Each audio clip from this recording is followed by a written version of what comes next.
এই বাংলাদেশকে একমাত্র কোরআনের আলোকেই পবিত্র করা সম্ভব। রাসূল করিম সাল্লাল্লাহু আলাইহি সাল্লামের মাদানী শাসনের আদলেই শাসন যদি কায়েম হয়, তাহলে সকল দুঃশাসন, অপশাসন এবং বৈষম্য বাংলার মাটি থেকে চিরতরে বিদায় হবে ইনশাআল্লাহ। আমরা কথা দিচ্ছি, আমাদের শিরায় উপশিরায় এক বিন্দু রক্ত প্রবাহিত থাকা অবস্থায় আমরা ইনশাআল্লাহ কোনো বাতিলকে ছেড়ে দেব না।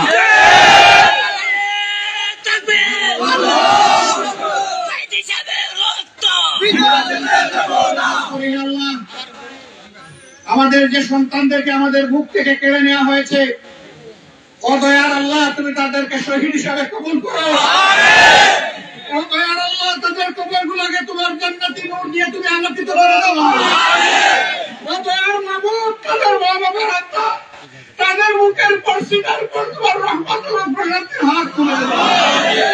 তাদেরকে ধৈর্য ধারণ করার তৌফিক দান করো।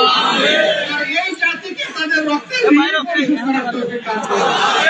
যারা আহত হয়েছে তাদের ব্যাপারে আল্লাহ তাআলার কাছে আমাদের আরো রব্বুল আলামিন আমাদের একটা সন্তানকে চিরতরে করাইও না।